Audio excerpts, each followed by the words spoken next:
नमस्कार, अभिवादन। मैं दुर्गेंद्र चौहान। कौरव और पांडवों की राजधानी रहे हस्तिनापुर में या उसके आसपास के पूरे इलाके में, हस्तिनापुर राजधानी और उसके आसपास के कौरवों और पांडवों के कभी साम्राज्य रहे पश्चिमी उत्तर प्रदेश में सियासी महाभारत छिड़ी हुई है। कहा यह जा रहा है कि यहाँ पर जो कई ताकतवर कौमें हैं उनमें एक ताकतवर कौम है क्षत्रियों की। क्षत्रियों ने ऐलान कर दिया है कि वो भारतीय जनता पार्टी के साथ नहीं खड़े रहेंगे। मेरठ के खेड़ा में एक महापंचायत आज की गई और उसका उद्देश्य बीजेपी के प्रत्याशियों को आंखें तरेरना था। मेरठ का सरधना इलाका और यहाँ का खेड़ा गांव आज हजारों लोग पश्चिमी उत्तर प्रदेश के मुजफ्फरनगर, बिजनौर, सहारनपुर, मेरठ आसपास का जो और हस्तिनापुर मेरठ में ही है। तो ये हस्तिनापुर राजधानी जो कौरवों पांडवों की रही है उसके इर्द गिर्द का पूरा जो कभी साम्राज्य रहा उनका, वहाँ सियासी महाभारत इस शक्ल में सामने आ रही है। आज खेड़ा की महापंचायत में एक तरीके से क्षत्रिय संगठनों ने, जिसमें त्यागी बिरादरी के भी लोग थे, मुस्लिम बिरादरी के भी लोग थे, बहुत सारे जो पश्चिमी उत्तर प्रदेश से सैनी लोग थे, प्रजापति थे, उन लोगों ने एक तरीके से ऐलान कर दिया कि मुजफ्फरनगर से चुनाव लड़ रहे संजीव बालियान को वोट नहीं देंगे। इसके अलावा सहारनपुर, मेरठ, जहां जहां असर है वहां भी जो बीजेपी को हरा रहा है उस उम्मीदवार के साथ खड़े होने का ऐलान भी किया गया। अब इन जाति जो पंचायतें हैं, क्या इनका कोई मतलब है चुनाव में? क्या ये कोई इनके फैसले क्या अभी भी इतने कारगर होते हैं क्या पंचायतों के? ये महापंचायत सम्मान महापंचायत के रूप में, स्वाभिमान महापंचायत के रूप में इसे किया गया। और अगर देखा जाए तो पश्चिमी उत्तर प्रदेश में अगर बिजनौर सीट की बात करें तो पिछली दफ़ा संजीव बालियान किसानों के सबसे बड़े नेता चौधरी चरण सिंह के बेटे चौधरी अजीत सिंह से महज 5-5.5 हजार वोट से जीत पाए थे, जो केंद्रीय मंत्री हैं मुजफ्फरनगर से। तब लोकदल उनके विरोध में था। इस बार राष्ट्रीय लोकदल चौधरी अजीत सिंह के बेटे चौधरी जयंत बीजेपी के साथ हैं, बालियान के साथ खड़े हैं। तो जाटों का एक बड़ा कुनबा, किसानों का एक बड़ा कुनबा बीजेपी के साथ प्लस हुआ है। तो क्या इस तरीके की जाति पंचायतें, पहला चरण 19 तारीख को उत्तर प्रदेश में है, 8 लोकसभा सीटें पश्चिमी उत्तर प्रदेश की जहां वोट पड़ने हैं। कल भी एक पंचायत है,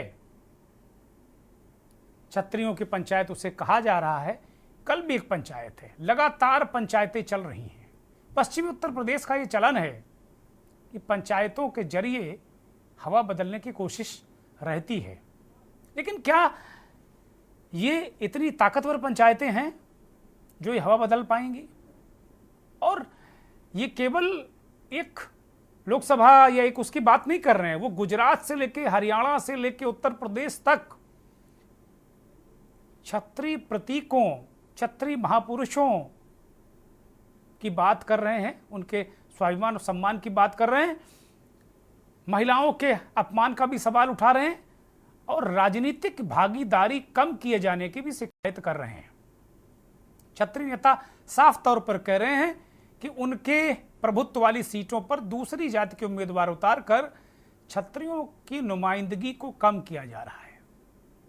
मेरा सवाल यह है कि क्षत्रियों ने अपनी राजनीतिक हैसियत बनाई कब? वो तो पिछलग्गू जैसे रहे हैं, तमाम दलों के साथ तो पीछे लगकर काम करते रहे। क्या क्षत्रिय नेता जो आज हुंकार भर रहे हैं, नथुने फुला रहे हैं, क्या आज ये जो चीजें हैं क्या कारगर होंगी? क्या उनको इन सब चीज़ों से राजनीतिक विरासत मिल जाएगी? बहुत सारी बड़ी कड़वी कड़वी बातें आज जो खेड़ा, मेरठ के खेड़ा में जो महापंचायत, स्वाभिमान महापंचायत हुई क्षत्रियों की स्वाभिमान के नाम पर, उसे बहुत कड़वी बातें कही गई और बहुत तीखी बातें भी हुई और शब्दों का भी इस्तेमाल किया गया। ऐलान कर दिया गया, फतवा जैसा जारी किया गया कि नहीं देंगे वोट। क्या ये कारगर होते हैं क्या?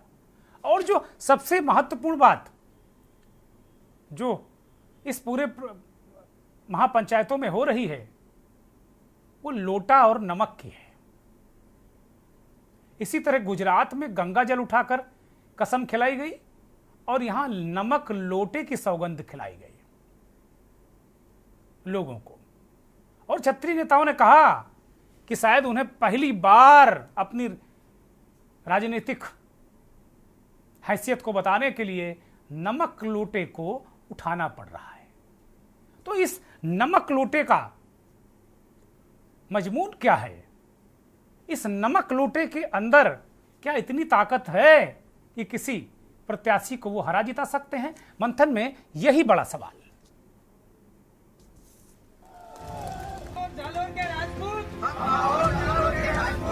मुकदमा लगवा के सरकार बनाई, अनुभवी रही हो तो देश में भाजपा को हराने का काम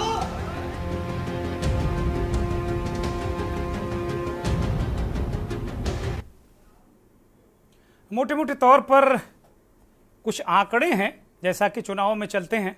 अब चूंकि कोई जाति जनगणना बहुत दिनों से विपक्ष मांग कर रहा था, वो तो हुई नहीं, तो इसलिए कोई बहुत पुख्ता आंकड़े मैं नहीं कह सकता। लेकिन जो आंकड़े चलन में हैं, जो मीडिया में आंकड़े चलते हैं, जो क्षत्रिय नेता या दूसरी बिरादरियों के लोग एक दूसरे को आंकते हैं, वो आंकड़े कुछ मेरे पास हैं। सहारनपुर में 8% राजपूत हैं, क्षत्रिय हैं। मुजफ्फरनगर में भी 8% हैं। कैराना में 6% राजपूत हैं। मेरठ में 6% हैं। बिजनौर में 5% हैं। और सर्वाधिक 12% नगीना सीट पर हैं। ये पश्चिमी उत्तर प्रदेश, जहां पहले चरण में 19 तारीख को वोट पड़ने हैं, वहां ये क्षत्रियों की आबादी है। कहा यह भी जा रहा है कि त्यागी समाज नाराज है और एक त्यागी उम्मीदवार भी मुजफ्फरनगर में उतर आए हैं सामने। ये वही त्यागी हैं जो पिछले दिनों वो जेल में रहे एक महिला से दुर्व्यवहार के कारण पहले भाजपा में थे, अब वो वहां खड़े हो गए हैं भाजपा के विरोध में और मुजफ्फरनगर से ही वो चुनाव लड़ने के लिए तैयार थे। तो इसी तरीके से सैनी बिरादरी, प्रजापति बिरादरी, बहुत सारी बिरादरियों के एक साथ होकर बीजेपी के विरोध का दावा किया गया है। लेकिन ये दावा क्या जमीन पर है, धरातल पर है, कितना ये महत्वपूर्ण है, ये अलग बात है। गुजरात से लेकर उत्तर प्रदेश, हरियाणा, ये क्षत्रियों की आवाज के पीछे क्या कोई राजनीतिक विरोध है? भारतीय जनता पार्टी के खिलाफ क्या इन क्षत्रियों को विरोधी दल इस्तेमाल कर रहे हैं क्या? ये भी एक सवाल उठता है, वो वाजिब भी है कि क्या अपना राजनीतिक मकसद सीधा करने के लिए, पूरा करने के लिए, क्या नमक लोटी की सौगंध के लिए उन्हें उकसाया जा रहा है? क्योंकि क्षत्रिय कौम बड़ी भावुक होती है और वो भावनाओं में बह जाती है।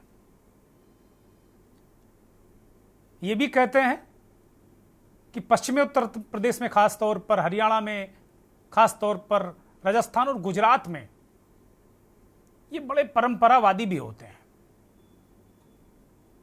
लेकिन ये भी सच है कि आज तक क्षत्रियों ने अपनी कोई राजनीतिक ताकत इस देश में बनाई नहीं। तमाम क्षत्रिय नेता हुए, मंत्री हुए, मुख्यमंत्री हुए, लेकिन ना इनकी एक पार्टी आज तक बनी और ना ही ये अपनी राजनीतिक ताकत बना पाए, तादाद चाहे जितनी भी इनकी रही हो।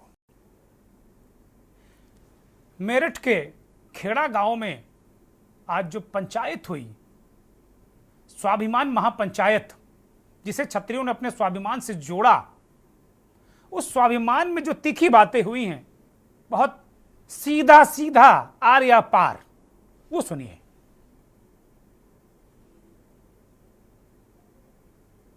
पूरे देश में भाजपा को हराने का काम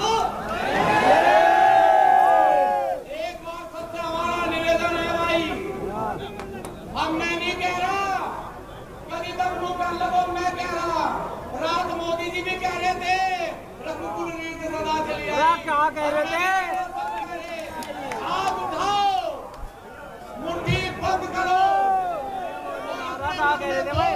के लिए क्या कह रहे थे भाई? और कहो, हमारे साथ सब बोलेंगे, रघुकुल रीत सदा चली आई। जय हिंद, जय भारत।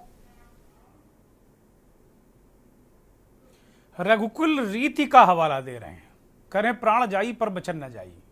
मंच पर कई ऐसे नेता दिखे जो गुजरात के आंदोलन से भी जुड़े हुए हैं, गुजरात से शायद वो आए हैं, हरियाणा और राजस्थान के भी कई नेता मंच पर दिखे, लेकिन पश्चिमी उत्तर प्रदेश के बहुत सारे नेता और हजारों में संख्या थी, वो लोग वहां एकत्र हुए थे पंचायत में। इससे पहले और कई पंचायतें हो चुकी हैं।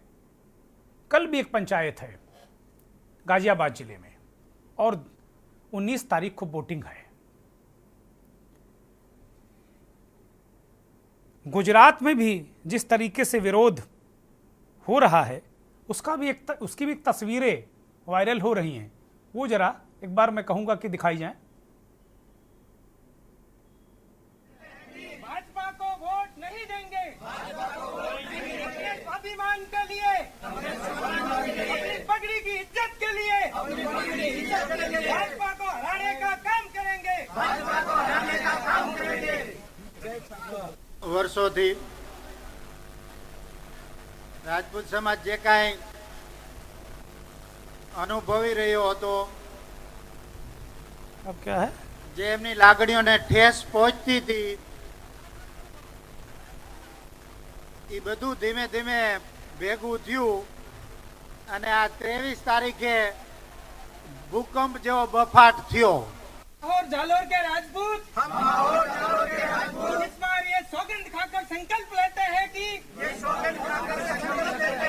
भाजपा को वोट नहीं देंगे, अपने स्वाभिमान के लिए, अपनी पगड़ी की इज्जत के लिए भाजपा को हराने का काम करेंगे। વર્ષોથી રાજપૂત સમાજ જે કાંઈ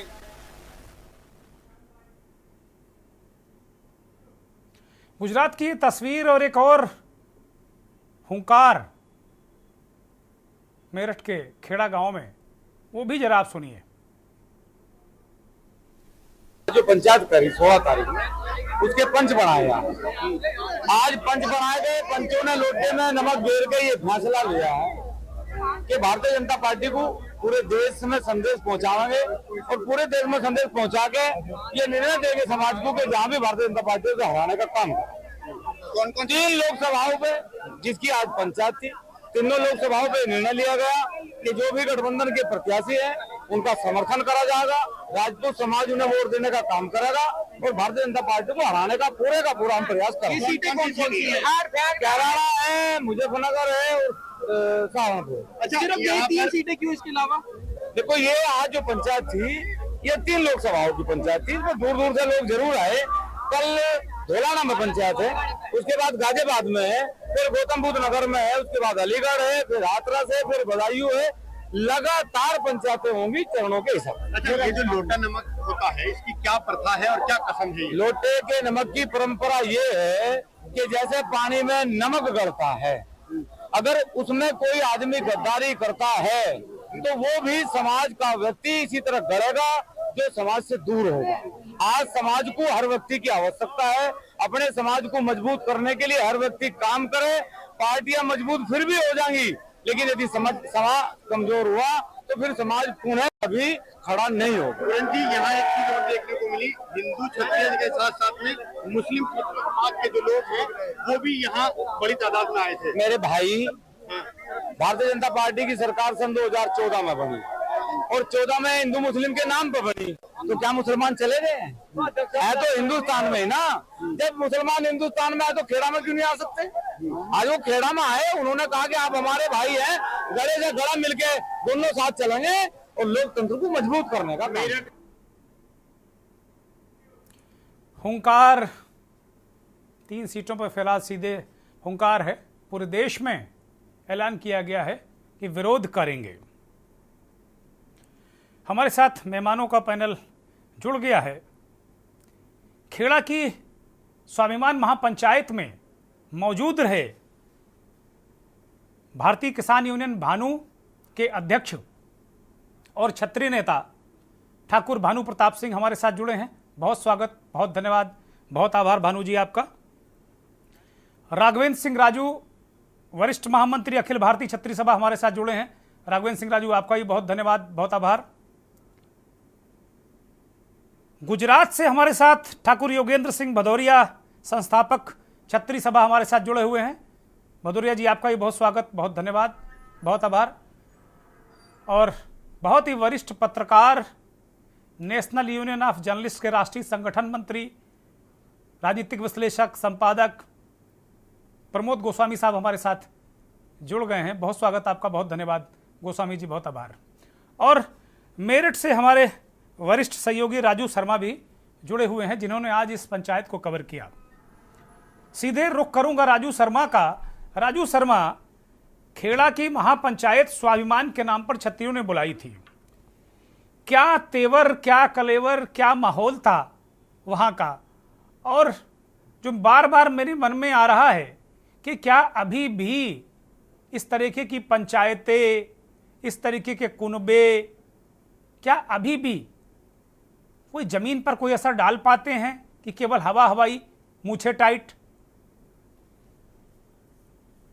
हाँ बिल्कुल, देखिए सर, मैं आपको बता दूं कि जिस तरीके से आज मेरठ के खेड़ा में एक बड़ी महापंचायत का आयोजन किया गया था, हजारों की संख्या में ठाकुर समाज के लोग जो थे, क्षत्रिय जो थे, वो बड़ी संख्या में वहां पहुंचे थे। और एक बड़ी जो हुंकार है मेरठ की क्रांति धरा से भरी कि कहीं ना कहीं जो गठबंधन प्रत्याशी है, यानी कि गठबंधन प्रत्याशी जो है उसे जिताना है और बीजेपी के जो प्रत्याशी है उसे हराना है। साफ तौर पर बीजेपी की टेंशन बढ़ाने के लिए बड़ा मेरठ की क्रांति धरा से दिया गया और एक संदेश भी दिया गया अब तक क्षत्रियों और को। राजू शर्मा, ये हस्तिनापुर इलाका भी है, हस्तिनापुर राजधानी भी मेरठ में ही है और कौरवों और पांडवों की राजधानी रही है, पूरा साम्राज्य रहा है उनका।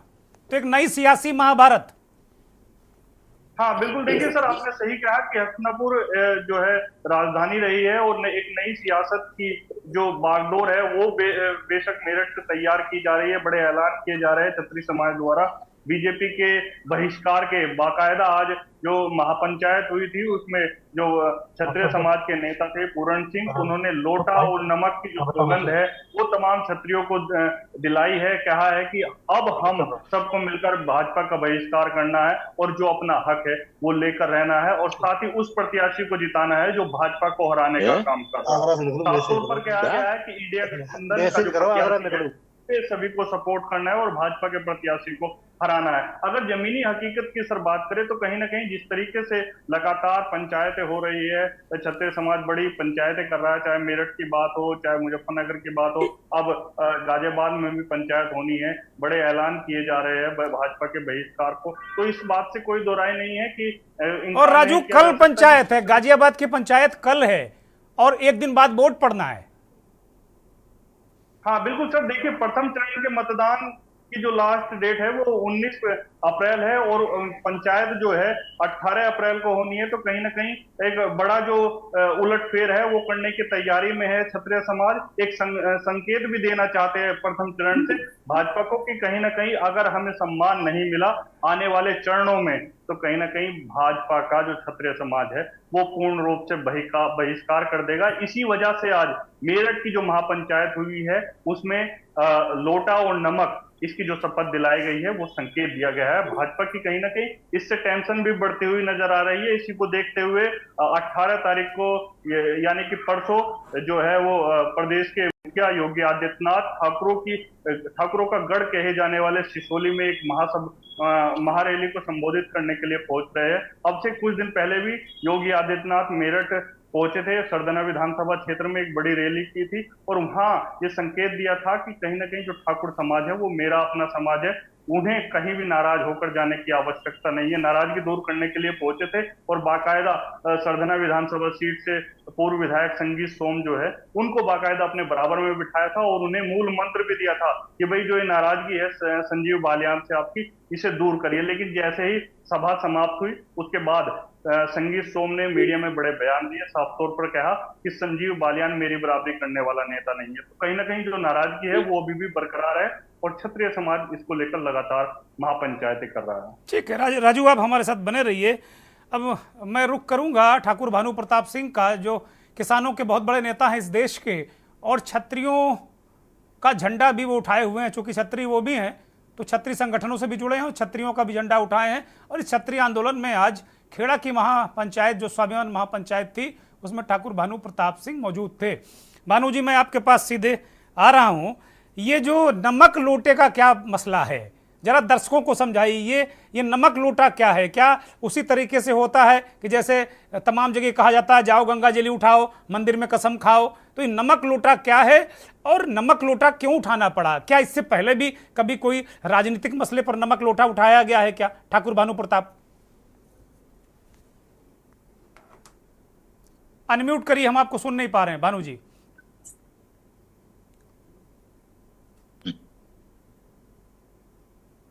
बोलिए। जी बोलिए बोलिए, आपकी आवाज आ रही, बोलिए। भाई साहब जी आवाज करो, मैं नाच रहे हूँ। हाँ सुनाई पड़ रही, बोलिए। माँ अलग ढूंढ लो, कहाँ गई भाई? आवाज आ रही है? हाँ बोलिए बोलिए, आवाज आ रही है मेरी? हाँ बोलिए बोलिए बोलिए बोलिए, आपकी आवाज बुलंद है, बोलिए। आवाज आ रही है? आ रही है भानु जी, आ रही है, बोलिए, बुलंद है आवाज आपकी। मुझे लगता है भानु जी। अच्छा, तो ऐसा है कि नमक, मुझे लगता है कुछ नेटवर्क का व्यवधान है। भानु जी का नेटवर्क ठीक किया जाए। राघवेंद्र सिंह राजू अखिल भारतीय क्षत्रिय महासभा के वरिष्ठ महामंत्री हैं, राष्ट्रीय महामंत्री हैं, वो हमारे साथ जुड़े हुए हैं। राघवेंद्र सिंह राजू, मैं आपकी तरफ रुख कर रहा हूं। इस तरीके के कुनबे, पंचायतें, जातीय संगठन, क्या इनकी हैसियत होती है क्या? हो सकता है आपको मेरी बात बुरी लगे, क्योंकि आप भी एक बड़े राष्ट्रीय क्षत्रिय संगठन के नेता हैं, लेकिन क्या आज भी डेवलपमेंट के इस युग में क्या आज भी ये जातीय संगठन किसी चुनाव को प्रभावित कर सकते हैं क्या? राघवेंद्र सिंह राजू।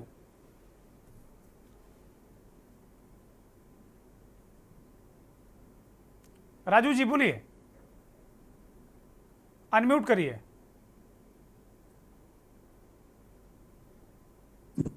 देश में आजादी के बाद 1897 में अखिल भारतीय क्षत्रिय महासभा का गठन हुआ, और इसके बाद आपने देखा हो कि जितने भी संगठन बने, आरएसएस 1925 में बना, 1951 में जनसंघ बना, और जितनी भी राजनीतिक पार्टियां हैं, ये अदलाव बदलाव परिवर्तन है, इसमें कहीं कोई बात नहीं है। लेकिन ना किसी जाति से ईर्ष्या, ना किसी जाति से बुराई है। जो राजनीतिक दल क्षत्रिय समाज को सम्मान देगा वो मरते दम तक मेरा भाई है। ये आप जो चीज देख रहे हैं, जब अन्याय हुआ है, किसी भी धर्म और संस्कृति के साथ छेड़छाड़ हुई, तो क्षत्रिय समाज हमेशा खड़ा रहा। आपने देखा हो कि जिन मुद्दों को लेकर के हमारी जो सत्तारूढ़ भारतीय जनता पार्टी है, चाहे प्रदेश में हो चाहे केंद्र में हो, इसमें 39% जो मत मिले, और इसके बाद इनके सहयोगी दल के मिला के लगभग 43% पे सरकार देश में बनी, और इसमें 99% मत जो है वो क्षत्रिय समाज का दोनों जगह सत्ता बनाने में क्षत्रियों की अग्रणी भूमिका रही है। लेकिन आप जो देखिए कि लगातार कभी हमारे 12-12, 13-13 कैबिनेट मंत्री हुआ करते थे, आज एक कैबिनेट मंत्री है, और उसको भी आजादी के 75 साल में जहां पर कभी कोई क्षत्रिय नहीं जीता, उस मैनपुरी की सीट से उनको लड़ाने के लिए भेजा गया। इसके अलावा 3 हारी हुई सीटें सत्तारूढ़ पार्टी ने दी लोकसभा में, चलिए जो भी दिया स्वागत है। लेकिन इसके बावजूद भी सारे राजनीतिक दलों ने, क्योंकि उनके दिमाग में एक नैरेटिव बन गया है कि क्षत्रिय समाज तो ये भाजपा का फ्लोर वोटिंग है और भाजपा जैसा चाहती है उस आधार पर ये अंधभक्त हैं, और अंधभक्त के रूम में। लेकिन हुआ क्या? है भी आपने देखा हो कि 2014 भक्त हैं, भक्ति आप लोग करते हैं, इसमें क्या दिक्कत है? करिए। दुर्गेंद्र जी, आपने देखा हो कि कभी सदन में 100 विधायक हुआ करते थे विधानसभा में, आज जो स्थिति है 49 की रह गई है। और कितना हमने बताया नहीं, एक भी कैबिनेट मंत्री एक था, उसको आपने लोकसभा लड़ा दिया। एक भी कैबिनेट मंत्री अब कहां बचा। इसके अलावा जहां हमारे इतनी बड़ी संख्या और सहभागिता रहती थी, आपने ना राज्यसभा ना विधानसभा और संगठन में भी कहीं राजनाथ सिंह प्रदेश अध्यक्ष के भी हुआ करते थे, आज कहां है। संगठन की किसी अग्रणी भूमिका में किसी राजनीतिक दल में, संगठन तक की भूमिका में राजनीतिक दलों में नहीं है। जहां तक आपने बात की कि क्षत्रिय समाज के लोगों ने संगठन नहीं बनाए, स्वर्गीय पूर्व प्रधानमंत्री चंद्रशेखर जी ने भी राजनीतिक पार्टी बनाई, स्वर्गीय हमारे अमर सिंह जी संरक्षक थे। आपने देखा हो कि 2009 से 2014 तक वो तमाम हमारे साथ यात्राओं में रहे, मैं उनके साथ एज ए एडवाइजर काम किया हूं। स्वर्गीय भैरव सिंह शेखावत महामहिम हमारे साथ रहे, नागपुर से लेकर कई कार्यक्रमों में मैंने उनके साथ सहभागिता की। और ये कोई नई बात नहीं है दुर्गेंद्र जी, हमने 19 फरवरी सन 2010 को भी चेतना रथ यात्रा में छठीकरा में बहुत बड़ी जन सैलाब की एक रैली की थी। और आपको ध्यान हो कि 28 मार्च 2010 को 4.5 लाख लोग रामलीला मैदान में इकट्ठे हुए थे। उस रैली का संयोजक और संचालक में था स्वर्गीय अमर सिंह जी, हमारे बीच ठीक है राघवेंद्र जी, ठीक है, आपका इतिहास रहा होगा, वर्तमान क्या है। और जो मेरी मुराद थी कहने की कि भाई आप लोगों ने राजनीतिक दल नहीं बनाया, तो आप चाहे चंद्रशेखर के पीछे लगे हो, चंद्रशेखर क्षत्रिय नेता के रूप में कभी उन्होंने अपने आप को नहीं रखा। राजनाथ सिंह भी बचते रहे कि मुझे कोई क्षत्रिय नेता कहे। मौजूदा मुख्यमंत्री जी को आप कहते हैं वो संत हैं, वो कहाँ से क्षत्रिय हो गए? वो तो संत हैं, और संत की कोई जाति नहीं होती, साधु की निजात ने पूछो। अभी गोस्वामी जी ये पूरा प्रकरण बताएंगे। अब आप लोगों ने राजनीतिक दल कहाँ बनाया?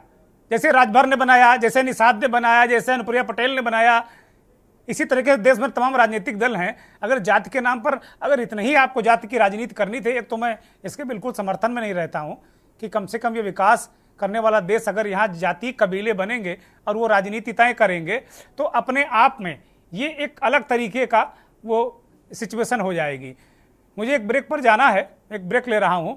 वास्तव में क्या सवाल ये उठता है कि जो जाति कबीले हैं, क्या इनका कोई जमीन पर, क्या जो क्षत्रिय संगठन हो हल्ला मचा रहे हैं, हुंकार कर रहे हैं, क्या ये जमीन पर कुछ कर पाएंगे? क्या कोई हैसियत है क्या इनकी? या 2-4-10 हज़ार लोग इकट्ठा करके हवाई पार्टियों को एक तरीके से डील करना, ब्लैकमेल करना, क्या ये करते हैं ये जाति संगठन? बड़ा सवाल। जालोर के राजपूत मुकदमे लगवा के सरकार बनाई। अनुभवी रही हो तो पूरे देश में भाजपा को हराने का काम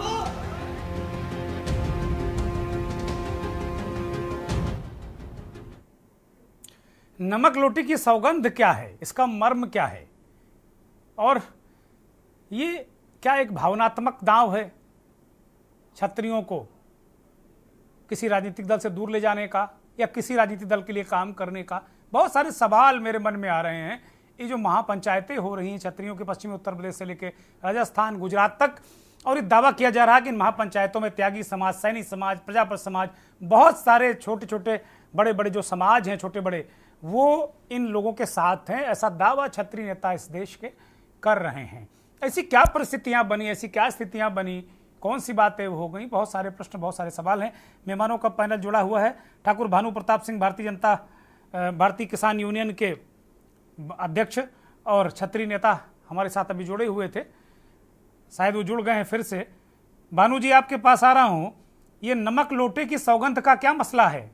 कहे ये सब गंगा जल और नमक लोटा, ये क्या मसला क्या है? भानु जी अनम्यूट करिए। बात दूसरे कह दे बात आ रही आवाज आ रही। वो ये था, आ रही आवाज मेरी? हाँ बोलिए भानु। हाँ आ रही कि नमक लोटे, मुझे नहीं लगता कि भानु जी कहीं ट्रैवलिंग में है, बात नहीं हो पा रही। मैं गोस्वामी जी की तरफ रुख करता हूं। ये जो कह रहे हैं भी करेंगे, बदलेंगे नहीं।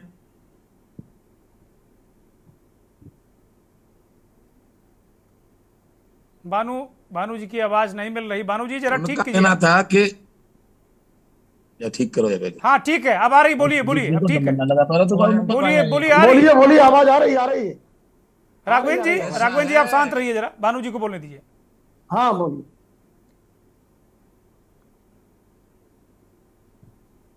नहीं आ रही, चलिए गोस्वामी जी की जो तरफ हम रुख करते हैं। भी करेंगे, भाजपा को हराएंगे और हरिंद्र मलिक को जिताएंगे। उनका कहना यह था, फैसला लिया था 5 पंचों ने, उस पंचों पे उन्होंने नमक की कसम खिलाई थी कि ये पानी और नमक की कसम खाओगे, तुम इस पर राजी हो कि नहीं राजी हो। तो सबने कहा था कि आपका फैसला जो आपने सुनाया है हम उसको मानेंगे मानेंगे मानेंगे और हरिंद्र मलिक को जिताएंगे जिताएंगे जिताएंगे। और बस इतना ही था नमक लोटे का मतलब। नहीं तो इस तरह की पंचायतें पश्चिमी उत्तर प्रदेश में क्षत्रिय समाज को क्यों करनी पड़ रही हैं? तमाम गुजरात से भी इस तरह की खबरें आ रही हैं, क्यों ऐसा क्या हो गया? क्यों भाजपा से आप लोग नाराज क्यों हो गए? जी, केंद्र सरकार के माननीय प्रधानमंत्री जिनका विश्व में नाम हो गया है और माननीय गृह मंत्री जिनकी सब कुछ चल रही है और इनको राजनीति का चाणक्य बताया जा रहा है, वो आज आवाज नहीं आ रही? नहीं आ रही, बोलिए बोलिए। आ रही। वो आज अभिमान में चूर हो गए हैं और एक एक क्षत्रिय को नीचा दिखा रहे हैं। जैसे बोलो, तुम बोलो। जय नहीं रही आवाज में। हाँ बोलो सही। आवाज आ रही है? हाँ जा रही बोलिए। आ रही। जैसे जनरल बीके सिंह का टिकट काटा गया, नरेंद्र तोमर को कृषि मंत्री पद से हटाया गया, रमन सिंह को छत्तीसगढ़ से खारिज किया गया, मध्य प्रदेश में माननीय यादव जी को मुख्यमंत्री बना दिया गया, राजस्थान में और शर्मा जी को बना दिया। क्षत्रियों को कहीं छोड़ा नहीं जा रहा है और इसीलिए क्षत्रिय समाज अब जग गया है कि ये भाजपा, पहले वाली जो भाजपा थी क्षत्रियों की भाजपा, वो अब नहीं रही है। अब तो भाजपा का मतलब ही कुछ नहीं है। भानु जी ये तो अच्छी बात है, भानु जी ये तो अच्छी बात है, सबका साथ सबका विकास सबका विश्वास, ये तो अच्छी बात है। किसी एक कौम की ना होकर सारे लोगों की भाजपा है, आपको तो खुश होना चाहिए। आप लोग झंडा उठाए हुए हैं बीजेपी के खिलाफ।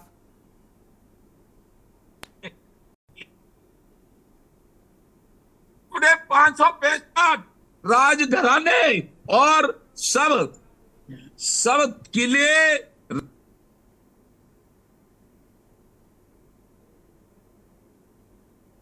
चलिए भानु जी को बाद में लेते हैं, उनकी आवाज हमें नहीं मिल रही, ठीक की जाए। ऑडियो ठीक करके भानु जी का जो पूरा व्यू पॉइंट हो लेंगे। गोस्वामी जी की तरफ जाते हैं। गोस्वामी जी, ये टंटा चारों तरफ फैल गया है और पूरे पश्चिमी उत्तर प्रदेश में तो हम देख ही रहे हैं, गुजरात में भी तरह तरीके से खबरें आ रही हैं।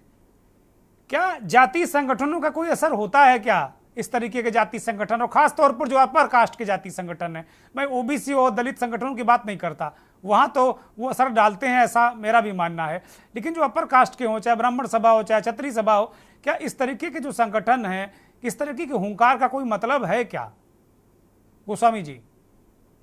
दुर्गेन जी देखिए, इसको थोड़ा सा आपको बैकग्राउंड में जाना पड़ेगा जी। अगर देखा जाए तो चाहे क्षत्रिय सभा हो, क्षत्रिय संगठन हो, चाहे ब्राह्मण संगठन हो, इन लोगों ने कभी भी, इनके संगठन तो रहे हैं, लेकिन ये इस वर्ग के लोग कभी भी इतने अपने इनको स्थान मिला नहीं मिला, अगर पिछले एक लंबे समय से देखें तो जो क्षत्रियों को और ब्राह्मणों को जो राजनीति का एक चलन, कबीलाई राजनीति का जो चलन शुरू हुआ है, उसमें इन दोनों वर्गों को एक हाशिए पर डालने की सारे राजनीतिक दलों द्वारा कोशिश की गई है। ये एक कड़वा सच है जी।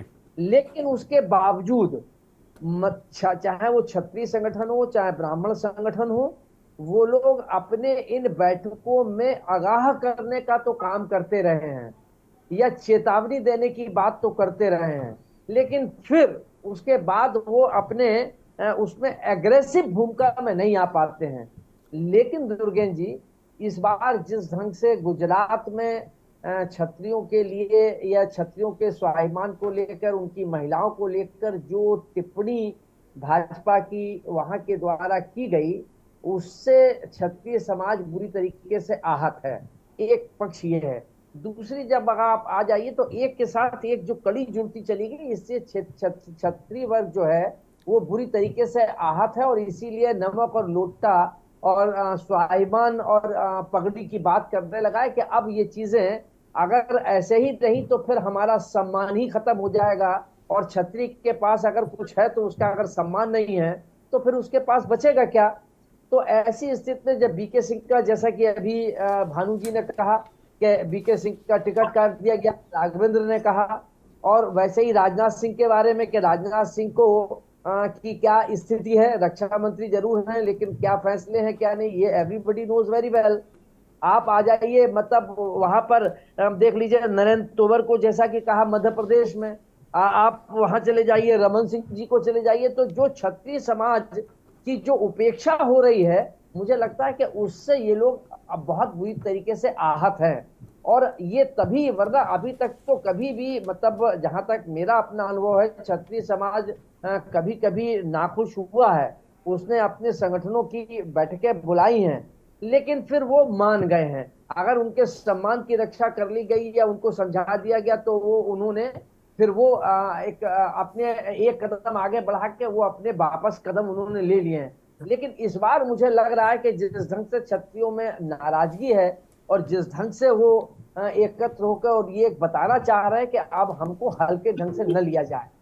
इससे भी ये भी है कि इधर पिछले कुछ समय से अगर आप देख लें तो राजनीति में जो अगले और पिछले के राजनीतिक दलों ने जो राजनीति शुरू कर दी है सत्ता को हासिल करने के लिए, समाज को बांटने के लिए, जो जातिगत और कबीलाई राजनीति का जो प्रादुर्भाव हुआ है, और उसकी वजह से, और चाहे फिर वो मतलब चाहे वो समाजवादी पार्टी हो और चाहे वो बहुजन समाज पार्टी हो, जिसकी जितनी हिस्सेदारी उतनी उसकी भागीदारी, तो ये जिस ढंग से आने लगा, जातिगत जनगणना की बात आने लगी, ये सब जातिगत जनगणना जो है वो किसी आधार इसलिए नहीं हो रही कि क्या एस्थेटिक्स है, वो सिर्फ इसलिए हो रही है ताकि उस हिसाब से हम डिमांड कर सकें। तो ऐसी स्थिति में ये शासक वर्ग रहे हैं और इन्होंने सभी समाज के सभी लोगों को साथ लेके चले हैं। तो अब ऐसी स्थिति में इनके सामने एक ये संकट के स्थिति पैदा हो गई है कि जिस ढंग से राजनीति में कबीलाई राजनीति की संस्कृति बढ़ी है, उससे शायद आले। और आज अगर ये स्थिति, अगर इस पर राजनीतिक दलों ने चिंतन नहीं किया तो आने वाले समय में मुझे ऐसा परिदृश्य दिखाई दे रहा है से क्षत्रियों की नाराजगी हो रही है, वो कहीं ना कहीं फिर ब्राह्मणों की होगी, फिर वो कहीं कायस्थों की होगी।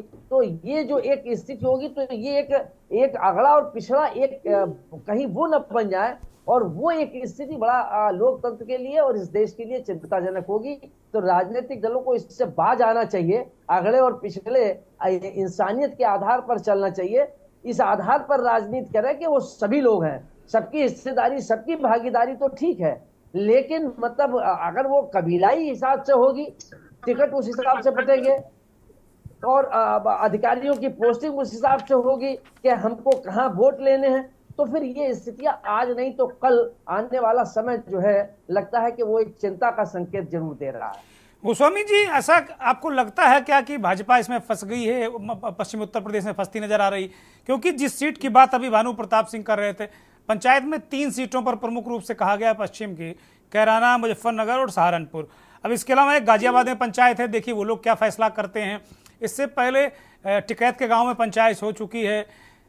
सिसौली में अभी योगी जी को आना है, कल वो वहां पर आएंगे जैसा राजू शर्मा बता रहे थे। तो क्या बीजेपी का टेंशन बढ़ा लग रहा है? क्या उनके नेताओं को इसकी फिक्र हुई है क्या? क्योंकि मुजफ्फरनगर की सीट 5-5.5 हजार वोट से ही वो जीत पाए थे बालियान पिछली बार। देखिए तो जी, ऐसा नहीं है, ये तीनों सीटें, अगर इसमें क्षत्रिय समाज ने जो ये बात कही है कि रघुकुल रीत सदा चलाई, प्राण जाए पर बचन न जाए, अगर उस नीत को नाराजगी दिखाई दे रही है, जो तेवर दिखाई दे रहे हैं, तो खाली मुजफ्फरनगर नहीं, प्रदेश में इसका एक संदेश जाएगा। आप मतलब वहां इसको छोड़ दीजिए, आप उत्तर प्रदेश की राजनीति को ले लीजिए, और उन्होंने ये भी अभी भानु जी ने कहा है कि हम गाजियाबाद में भी जाएंगे, अलीगढ़ में भी आएंगे, चरणों के हिसाब से क्षत्रिय समाज वहां जाके हाँ, वो जो ऐलान हमने सुनाया वो तो पूरे देश की बात कर रहे हैं। पूरन सिंह की जो हमने बाइट सुनाई, पूरन सिंह ने वही ऐलान किया कि भाई पूरे देश में हम करेंगे ऐसा। वही यहाँ दूसरी चीज दुर्गेश जी देखिए कि मतलब भारतीय जनता पार्टी की इस नीति से भी क्षत्रिय नाराज हैं कि अब आप खाली गोंडा का ले लीजिए, मतलब वहां जो रेसलर के साथ घटना हुई और उसके बाद अभी तक उन्होंने टिकट का नहीं, उन्होंने कोई वो एक निर्णय ले, निर्णय की स्थिति से वो बहुत नाराज हैं कि जो भी फैसला लेना है लीजिए आप, वो खाली इस वोट के आधार पर क्यों ले रहे हैं? आप धनंजय सिंह को ले लीजिए, आप बीके सिंह को ले लीजिए। तो ये सारी चीजें जो यहाँ उत्तर प्रदेश में जो एक माहौल बना है वो शायद क्षत्रिय उससे बहुत बुरी तरीके से आहत है। और मुझे लगता है कि इसका भारतीय जनता पार्टी को निश्चित रूप से, अगर ये स्थिति पैचवर्क नहीं हुआ, अगर उसको योगी जी, मोदी जी या अमित शाह बैठ के उसको उन्होंने उनके सम्मान को अगर नहीं बचाया तो फिर ये सम्मान लेने वाली जातियां हैं, ये फिर सम्मान के आगे फिर ये भूखा रहना पसंद करेंगे लेकिन झुकना पसंद नहीं करेंगे। ऐसा अभी तक का कैरेक्टर रहा है। तो मुझे लगता है कि भारतीय जनता पार्टी के लिए चिंता का विषय है। कहाँ वो 80 में 80 की बात कर रहे हैं, कहा भानु जी कह रहे हैं कि वहां ये नमक और लोटा की करके कहा गया है कि हम हरेंद्र को जिताएंगे, भाजपा को हर जगह हराएंगे। तो ये ऐलानिया जो बात की जा रही है, ये खाली बिटवीन द लाइंस नहीं कह रहे हैं, ये बिल्कुल खुले तौर पर कह रहे हैं कि हमारा स्टैंड ये है। तो अगर ऐसी स्थिति रही तो फिर बड़ी दिक्कत हो जाएगी पूर्वी उत्तर प्रदेश में भी, पश्चिम उत्तर प्रदेश में भी और मध्य में भी। तो अगर ये जैसा उन्होंने कहा है कि चरणबद्ध ढंग से क्षत्रिय करेंगे तो फिर कहीं ना कहीं इसके साथ अभी कहना समीचीन नहीं होगा। लेकिन जो संकेत मिल रहे हैं वो मुझे लगता है कि कहीं कुछ और लोग इसमें जुड़कर इस माहौल को कहीं आगे न बढ़ाने का वो आप ठीक कर रहे हैं गोस्वामी जी, आप ठीक कर रहे हैं। आज भी इस महापंचायत में दावा किया गया कि त्यागी समाज है, प्रजापति समाज है, सैनी समाज है, ये तमाम समाजों का जिक्र किया गया है। इसमें कुछ जगह जो मेरी जानकारी, कुछ जगहों पर क्षत्रिय और ब्राह्मणों की भी बातचीत हुई है कि इसमें बैठना चाहिए। नहीं, तो निश्चित तौर पर जो त्यागी समाज की बात करें, पश्चिमी उत्तर प्रदेश में त्यागी ब्राह्मण ही है। हाँ, वही मैं कह रहा हूं, मैं नाम नहीं ले रहा था, मैं खाली संकेतों में बात कहना चाह रहा था। तो इस ढंग के ये बन रहे हैं जहां ये त्यागी भी भारतीय जनता पार्टी के साथ थे, लेकिन वहां गाजियाबाद में जो घटनाक्रम हुआ, जो शर्मा जी ने वहां के उस समय मंत्री थे, विधायक थे, सांसद थे, उनका जो रोल रहा, उन्होंने जिस ढंग से कहा तो उससे त्यागी नाराज हो गया। अगर पश्चिम में त्यागी और क्षत्रिय अगर ये कहीं जरा से भी लामबंद हो जाएंगे तो न केवल 3 सीटों पर, मैं समझता हूं कि बाकी 8 सीटों को वो प्रभावित करेंगे। ठीक बात है। राघवेंद्र सिंह राजू, आप लोग बहुत सारी शिकायतें कर रहे हैं। फिरोजाबाद में आज उसमें बीजेपी के उसमें लिखकर आया कि ठाकुर विश्वेंद्र सिंह, तो अब तो लिस्टों में ठाकुर भी लिखकर आने लगा, फिर भी आप लोग हल्ला गुल्ला आंदोलन करते घूम रहे हैं। राजनीतिक दल भारतीय जनता पार्टी की लिस्ट में आ गया ठाकुर विश्वेंद्र सिंह लिखकर, सीट दी आपको ना। दुर्गेंद्र जी, बात ये नहीं है, अभी हमारे प्रमोद गोस्वामी जी ने बहुत स्पष्ट शब्दों में कहा कि अगर संशय किस बात का है, अगर आपको कैसरगंज से मान लीजिए ब्रजभूषण शरण सिंह जी को टिकट नहीं देना है, वो 7 बार सांसद रहे हैं, आपको लग रहा है आप क्षत्रियों की महापंचायत पर तो जातीयता का आरोप लगा रहे हैं, और अगर ये राजभर समाज करे, अगर ये कुर्मी समाज करे, अगर ये अन्य समाज राजनीतिक पार्टियां करें, उनका 1%, 4%, 3% गुणा भाग करके आप सत्ता की सहभागिता, सोशल इंजीनियरिंग का फार्मूला और जुगाड़ टेक्नोलॉजी से कुर्सी पाने और अवसरवादिता की राजनीति, चोला का रंग बदलने का खेल पूरा देश नहीं देख रहा है क्या? सारे राजनीतिक दल कौन ही बात करते हैं भाई? आज सबसे ज्यादा बेरोजगारी है, महंगाई है, विकास की बात हो, जो तमाम बातें हैं उन मुद्दों से हट करके घोषणा पत्र भी सिर्फ मजाक बन के रह गए। आप पुराने घोषणा पत्र देख लीजिएगा, संकल्प पत्र देख लीजिएगा। अगर किसी भी जाति और धर्म के साथ हमारे आप वेद पर आरोप लगाएंगे, हमारी आप संस्कृति पे आरोप लगाएंगे, हमारी माताओं बहनों की आबरू पर आप आरोप लगाएंगे, हमारे इतिहास को आप तोड़ेंगे, हमारी आप रियासतें लेने के बाद हमसे आप सियासत करेंगे, तो ये सब ठीक नहीं है दुर्गेंद्र जी। रियासत गई है राघवेंद्र राजू, रियासत गई, अब सियासत भी जाने वाली है आप लोगों की, ये ध्यान रखो दुर्गेंद्र जी।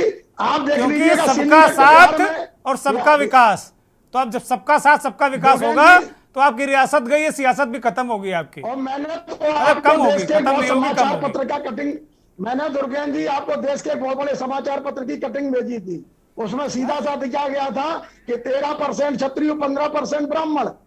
कहने का तात्पर्य आप अपने फार्मूले अपने हिसाब से हमको 3% कर दो, 2% कर दो, किसी भी जातीय समुदाय को बढ़ा दो, आप उसमें कई जातियों में उपभ्रंश कर दो। इतिहास लौटा नामक पुस्तक वाराणसी से प्रकाशित है, हम तो कहते हर इतिहासविद को पढ़ना चाहिए।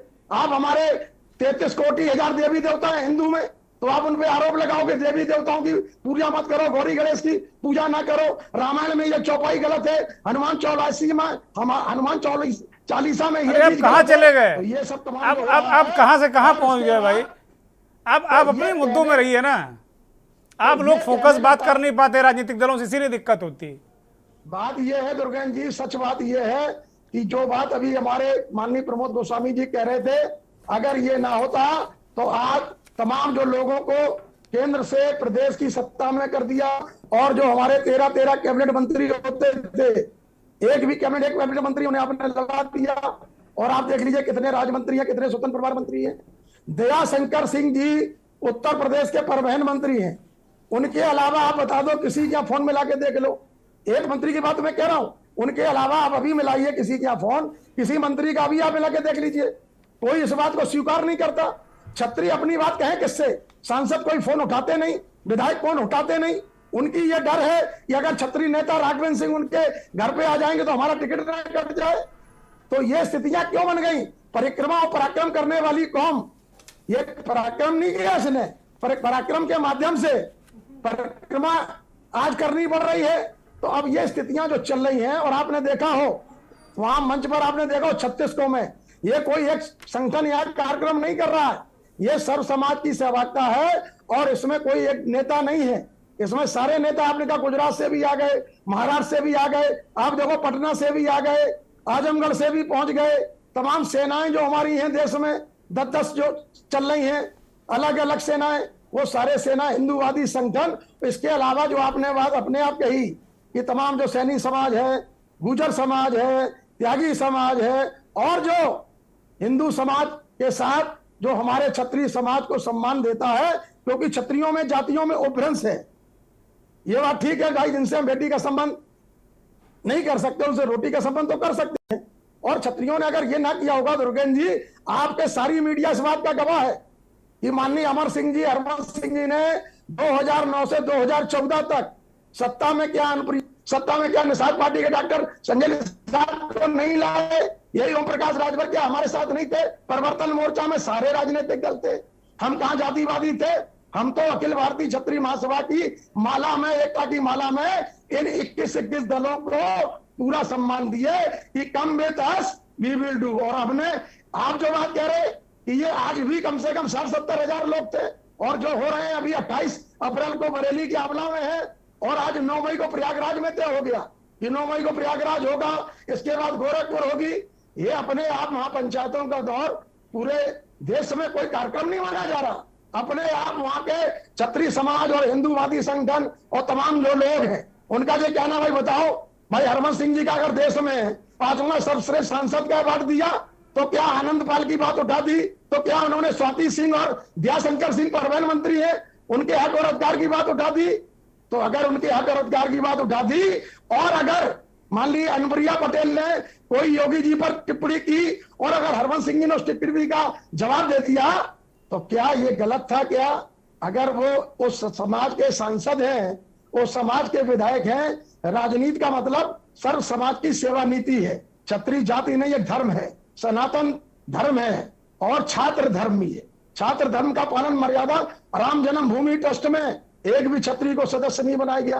कितनी बड़ी लड़ाई हम लोगों ने लड़ी, आप देख लीजिएगा। 91 में राजनाथ सिंह यहाँ थे, कितने लोग अभी ललितपुर जेल में थे, कौन कौन क्षत्रप नहीं थे? कहने का तात्पर्य 5 मुख्यमंत्री उत्तर प्रदेश में क्षत्रिय समाज के रहे, 2 प्रधानमंत्री इस क्षत्रिय समाज के रहे, और हमारे तो कई ऑडियो आपने देखे। ठीक है राघवेंद्र जी, आप लोग राघवेंद्र जी ठीक है, मैं रोक रहा हूं जी। आपने अपने कोटे का तो आप लोग पहले ही ले लिए, एडवांस में रिचार्ज करा लिए। अब कितना लोग है भाई, कितना लोग है? 5-5 मुख्यमंत्री, प्रधानमंत्री, मंत्री, विधायक, सांसद आप ही लोग तो होते थे लाठी के दम पर, आप ही लोग होते थे। और अब कितना चाहते हो भाई, अब दूसरे लोगों को मौका दो ना। अब ओबीसी भी आए और भी समाज के लोग आए, उनको मौका दो। तो आप ऐठे घूम रहे हो, मुझे तरेर रहे हो, देख लूंगा चुनाव में, क्या तरीका है? दुर्गेन जी, सभी वर्गों में सामंजस्य स्थापित करते हुए राज सत्ता में क्षत्रिय समाज जब रहा है। 1975 में इमरजेंसी जब लगी थी, और उसके बाद आपने देखा कि जब संजय गांधी मिलने गए हेमवती नंदन बहुगुणा से, तो उन्होंने कहा था दुनिया की एक सबसे वफादार कौम है। और अटल जी का भी वीडियो जो मैंने अभी दिया था कुछ दिन पहले, पूरे देश में चला है कि राजा है और राज क्षत्रिय है। क्षत्रिय समाज को राजनीतिक सत्ता की भागीदारी से ये बहुत बड़ा वर्ग है, इसको कौन रोकेगा? ये मैं नहीं कह रहा हूं, श्रद्धेय स्वर्गीय पूर्व प्रधानमंत्री अटल बिहारी वाजपेयी जी कह रहे थे। राजमाता सिंधिया जी, भाई मैं छात्र राजनीति में था 83 में, उनकी प्रेरणा से मैं ओरेगन डिग्री कॉलेज में चुनाव लड़ा। राजमाता सिंधिया जी के भाई वहां रहते थे, सुरेंद्र मोना जी, सुरेंद्रपाल सिंह जी, सोमेन सिंह कुक्कू, तो मैं तो उनके प्रेरणा से।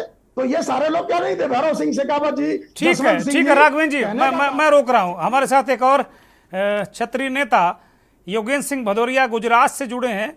योगेंद्र सिंह वहां क्षत्रिय सभा के संस्थापक हैं। योगेंद्र जी, क्या स्थिति परिस्थिति सौराष्ट्र में क्या चल रहा है? आप लोगों के जो संगठन हैं वो क्यों नाराज हैं, और लगातार वो नाराजगी अपनी व्यक्त कर रहे हैं? आपकी आवाज क्या बहुत दब गई है क्या, जो आप शासन सत्ता, सरकार, राजनीतिक दलों को अपनी बात नहीं बता पा रहे हैं? योगेंद्र भदौरिया। नहीं, हम लोगों का जो प्रदर्शन चल रहा है, हमारी मांग इतनी है गुजरात के अंदर, जो राजकोट की सीट है जिसमें रूपाला जी को टिकट दी गई है, और जहाँ से जो विवाद चालू हुआ है, मात्र हमारे लोगों की अगली जो संगठनों का जो प्रदर्शन चल रहा है, मात्र हमारी इतनी अपेक्षा है कि उस सीट से उनको हटा दिया जाए। अब उस पर पार्टी किसी तरह का निर्णय लेने के लिए तैयार नहीं है, और क्षत्रिय समाज को एकदम अनदेखा कर दिया गया है गुजरात में। हालांकि ये जो सीट है ये क्षत्रिय बाहुल्य सीट है, जो लोकसभा की सीट है ये क्षत्रिय बाहुल्य है, लेकिन उसके बावजूद भी जो शीर्ष नेतृत्व है इसी तरह का निर्णय लेने में अक्षम है। और हमारी मांग दूसरी ये नहीं है वहां पर, उस मुद्दे पर कि हमें टिकट दी जाए या हमारी भागीदारी बढ़ाए, नहीं। जहां पर उन्होंने अपमानजनक क्षत्रिय समाज के लिए जो बात की गई है, मात्र हमारा इतना ही है कि उस सीट से उस व्यक्ति को हटा दिया जाए। और जिसका प्रदर्शन जो परसों रविवार को राजकोट में जो हुआ था, कम से कम 10 लाख लोग थे हम लोग। तो इतनी बड़ी तादाद है योगेंद्र जी, इतनी बड़ी तादाद है, और पुरुषोत्तम रूपाला ने तो मुझे लगता है आज जो खबर है कि नामांकन भी कर दिया है उन्होंने, तो आज नामांकन किया है, नामांकन कर दिया। तो इसका मतलब है कि बीजेपी इस बात को तय कर चुकी है कि उसे पटेलों के साथ रहना है, क्षत्रियों के साथ नहीं रहना है। क्या आप लोगों का क्या मत है इस पर? बीजेपी का ये लगता है कि जो क्षत्रिय समाज है या सवर्ण समाज, की बात सवर्ण समाज वो कोर वोटर है बीजेपी का, उनको ये है कि इनके पास कोई ऑप्शन नहीं है, ये क्षत्रिय समाज कहीं नहीं जा सकता है। मतलब उनको इतना आत्मविश्वास है कि हम इनके साथ में कितना भी अनैतिक काम करें, लेकिन ये समाज हमें छोड़कर, बीजेपी को छोड़कर नहीं जा सकता है। ये उनकी कहीं ना कहीं अब भूल हो रही है, और इस बार के इलेक्शन में इस चीज का प्रभाव आपको गुजरात में बहुत अच्छे से दिखाई देगा। हम लोगों ने अभी निर्णय लिया है कि हम एक एक व्यक्ति को पर्सनली बात करके और मैसेजेस देकर हम इस बार बीजेपी को वोट नहीं देंगे। ठीक बात है, ठीक बात है। मेरा एक सवाल और ले लें योगेंद्र जी, कितनी जो जहां क्षत्रियों की एक ठीक ठाक आबादी है, या क्षत्रिय इलेक्शन को प्रभावित कर सकते हैं, वो कितनी सीटें हैं लगभग सौराष्ट्र में और पूरे गुजरात में? जी, सबसे पहले तो बड़ोदरा की जो सीट है जी, यहाँ पर ये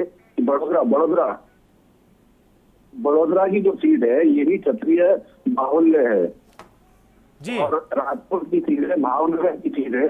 ऐसे 5 से 6 सीटें हैं जो प्रभावित सकते हैं, लोकसभा की सीटें।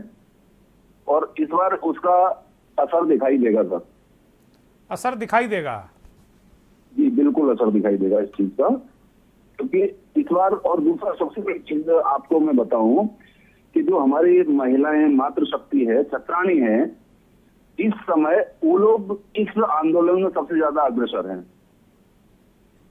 और रैलियां सिर्फ और सिर्फ महिलाएं निकाल रही हैं। जी मतलब इतना विरोध हो रहा है सब कि इस बार इसका निर्णय इन्होंने जो लिया है ये कहीं ना कहीं इनकी गलती है और ये इस बार भुगतना पड़ेगा इनको। नहीं तो बीजेपी नेताओं से आप लोगों की कोई बात हुई, बीजेपी के बड़े नेताओं से कोई बातचीत हुई, कोई आपसे बात करने आया, या मान कर बैठा कि आप उछल कूद कर, मुझे तरेर कर, भवें चढ़ाकर, हुंकार भरकर आप शांत हो जाएंगे, बीजेपी को ही वोट देंगे? क्या ऐसा मान लिए हैं या आप लोगों से कोई बातचीत करने आया कोई? जी हम कोई भी बात करने के लिए हमसे नहीं आया है, हमारे संगठनों से किसी से बात नहीं हो रही है और ना ही किसी प्रकार का आश्वासन दिया जा रहा है, ना ही कोई बात करने की कोशिश की जा रही है। बिल्कुल हमको अनभिज्ञ किया गया है कि हमारी कोई गिनती नहीं, क्षत्रियों की कोई गिनती नहीं है। मतलब इस तरीके से जैसे दूर में से मक्खी निकाल कर फेंक देते, इस तरीके से समाज। अच्छा योगेंद्र जी, आज मैं कई सर्वे देख रहा था एजेंसियों के, उसमें दिखाया जा रहा है कि गुजरात की सारी सीटें बीजेपी जीत रही है। जी क्या लगता है आपको कि सारी की सारी सीटें बीजेपी जीत रही वहां? नहीं सर, अब परिवर्तन आएगा। अभी तक ये था कि ये सारी की सारी सीटें ही निकलती हैं, क्योंकि देखिए बीजेपी जो है और उनका जो एजेंडा है ये हिंदुत्व का है और क्षत्रिय समाज एक देश और धर्म के लिए काम करने वाला समाज है।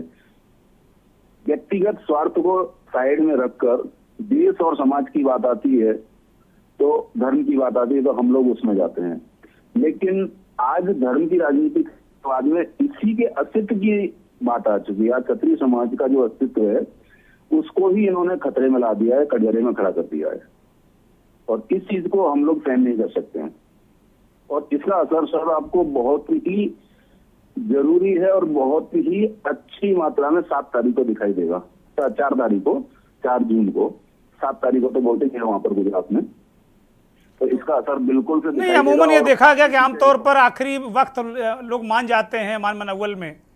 ऐसी स्थिति क्या नहीं बन पा रही है? क्या कोई समाधान निकल सके इसका? इस बार ऐसी कोई स्थिति नहीं लग रही है, ऐसी कोई परिस्थिति क्यों नहीं खड़ी की जा रही है कि ऐसा कोई परिवर्तन आए। इस बार जो भी है विरोध में ही जाने वाला है, क्योंकि उसका कारण है सब जी कि उसका कारण ये है कि ये कोई भी शीर्ष नेतृत्व अथवा तो कोई भी संगठन का व्यक्ति समाज के लोगों से बात करने की इच्छा ही व्यक्त नहीं की है अभी तक उन्होंने। ठीक बात है, बहुत शुक्रिया योगेंद्र जी हमसे जुड़ने के लिए। बहुत शुक्रिया राघवेंद्र राजू, भानु प्रताप सिंह जी आपका शुक्रिया, प्रमोद गोस्वामी जी आपका शुक्रिया, बहुत बहुत धन्यवाद। तमाम दर्शकों का जो के न्यूज़ को देखते हैं, हमारे इस खास कार्यक्रम चुनावी मंथन को देखते हैं, जो तेवर हैं वो तो बहुत बागी हैं। जब 2-2, 3-3, 4-4% आबादी वाले समाज माहौल बदल देते हैं या उनकी फिक्र राजनीतिक दल करते हैं, तो एक अच्छी खासी तादाद जिस वर्ग की है, क्या ये मानकर चल रहे हैं कि वो कहीं नहीं जाएंगे, या ये संगठन केवल घुड़की दे रहे हैं? बहुत सारे सवाल हैं जिनका जवाब तो चुनाव ही देगा। बहुत बहुत धन्यवाद, नमस्कार।